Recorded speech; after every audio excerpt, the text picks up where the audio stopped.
Senator John Cornyn just delivered a blistering warning that should alarm every American who believes in religious freedom. While 70% of hate crimes target Jews who make up only 2% of our population, the newly elected mayor of New York City refuses to condemn terrorism and openly threatens to arrest Israel's prime minister. This isn't just anti-Semitism, it's institutional betrayal. Unimaginably, in the wake of this horrible tragedy and the ensuing war in Gaza, many elite educational institutions in the United States shockingly responded with a flurry of anti-Semitism. We saw faculty at some of the most prestigious universities in America openly celebrating this devastating attack, while some students blatantly threatened to slit the throats of Jewish students on campus. The president of Harvard, we may recall, was forced to resign as a result of her lack of moral clarity on this issue. There should be no confusion between good and evil, and this was clearly motivated by evil and hate. When pressed in committee hearings on anti-Semitism on whether Harvard policies prohibited students for calling for the genocide of Jews, she said, quote, "It can be, depending on the context," close quote. Shameful. Republicans in the House and the Senate rallied to the defense of American Jews facing this rising tide of hatred from the radical fringes of the left, while unfortunately too many of our colleagues across the aisle left them out to dry. For example, in 2024, in May, we introduced a resolution led by Senator Tim Scott of South Carolina condemning anti-Semitism on American college campuses, yet this was blocked by senators on the other side of the aisle for some reason. Some Democratic House members even visited these protests to show solidarity with the very people spreading hateful rhetoric, such as Zionists don't deserve to live. Vice President Kamala Harris even chose not to preside over the joint address to Congress of the Prime Minister of Israel, instead preferring to keep a previously scheduled commitment to address a sorority gathering in Indianapolis in an obvious snub for the Prime Minister and Israel. There are increasing signs that the Democratic Party has lacked conviction to stand up to the most vile elements of their base. Some of it have even openly embraced anti-Semitism. The newly elected mayor of New York City refused to condemn terrorism in a interview on national television, saying, quote, he doesn't really have opinions about the future of Hamas in Israel. I find it too curious that just 2 years ago he said, quote, when the boot of the NYPD is on your neck, it's been laced by the IDF, the Israeli Defense Forces. This is the newly elected mayor of New York City. And when asked how he would have handled the protests on Columbia's campus, he said, I would have not sent the police to Columbia. Despite his refusal to use police to quell these campus riots, Mamdani has expressed on multiple occasions a willingness to direct the police to arrest Prime Minister Netanyahu if he were to ever visit New York City.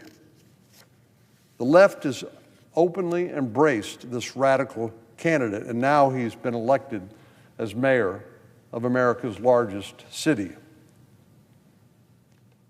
But while the Democratic Party has unfortunately embraced anti-Semitism in too many instances, Republicans under President Trump have continued to make clear that what we stand for and have not shied away from making clear what we stand against.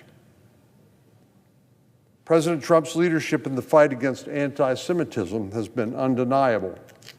In his first term, he signed a landmark executive order giving new authorities to the Department of Education to investigate anti-Semitism complaints on college campuses and university campuses. When he was returned to office in 2025, one of his first actions was to sign another executive order to address anti-Semitism that reaffirmed and built on the successes of his 2019 order. In February, President Trump's Department of Justice formed a new task force to combat anti-Semitism, particularly at our nation's schools. So President Trump has made clear that anti-Semitism has simply no place in America, on the right or on the left. Unfortunately, his predecessor wasn't so clear.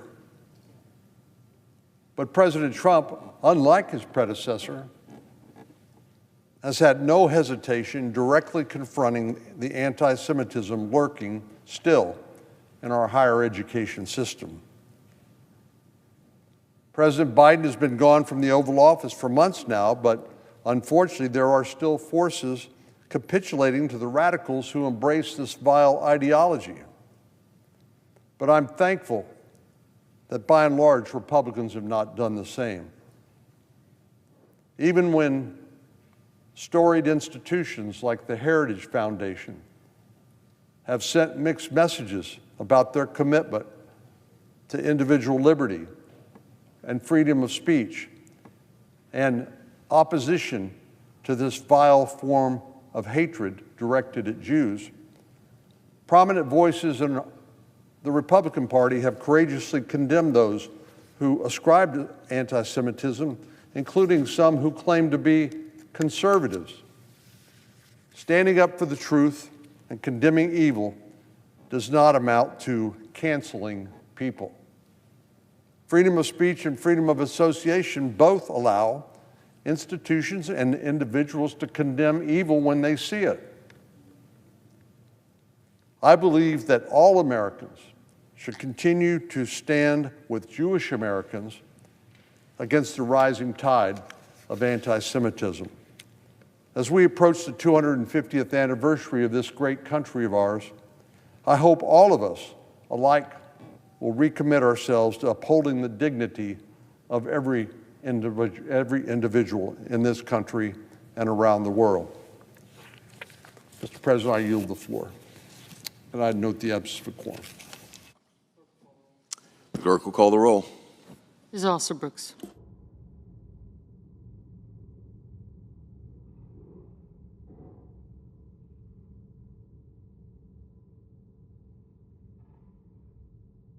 What Senator John Cornyn delivered wasn't just a speech about religious tolerance, it was a systematic breakdown of how institutional failures create space for the world's oldest hatred to flourish. His FBI statistics reveal a disturbing reality.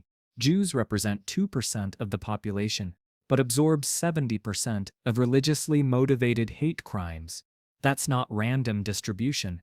It's targeted persecution, hiding in plain sight. Cornyn's framing around the 250th anniversary positions anti-Semitism as antithetical to America's founding principles of equal dignity. When he traces ideological roots from 20th century totalitarianism to campus protests, he's making a crucial connection. Hatred doesn't emerge in a vacuum. It follows patterns, has institutional enablers, and requires systemic responses. The university crisis represents institutional capture in its most dangerous form. When Harvard's president couldn't definitively say that calling for genocide violated campus policies, she demonstrated how elite institutions become complicit in normalizing extremism. The resignation revealed that our most prestigious educational institutions had lost their moral compass entirely. Cornyn's most damning indictment focuses on political enablement. Democratic senators blocking resolutions condemning campus anti-Semitism, House members visiting protests where Zionists don't deserve to live, becomes acceptable rhetoric. This documents how mainstream political figures provide cover for extremism. The vice president's absence during Netanyahu's congressional address wasn't scheduling, it was symbolic abandonment. The Mamdani case study illustrates how antisemitism becomes operationalized in governance.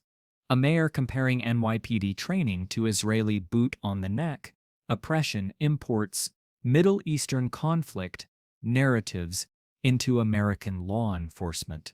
When he refuses to condemn terrorism but threatens to arrest Democratic leaders, anti-Semitic ideology corrupts basic governmental functions. The Trump-Biden administration contrast reveals competing approaches. Executive orders creating Department of Education, investigation authorities represent proactive governance, using federal power to protect vulnerable communities before crises escalate. Combating hatred requires structural interventions, not just speeches. What emerges is institutional breakdown across multiple sectors. Universities abandoning intellectual rigor for political conformity, political parties prioritizing base appeasement over moral clarity, civic institutions failing basic human dignity standards. The 6% increase in anti-Semitic incidents evidences systemic failure to maintain cultural guardrails, preventing ancient hatreds from resurging. When foundational institutions become unreliable defenders of equal dignity, the entire constitutional framework becomes vulnerable. Democracy requires cultural commitment, protecting the most vulnerable from hatred's tyranny. Cornyn's warning is that America is failing this test, with consequences extending far beyond any single community.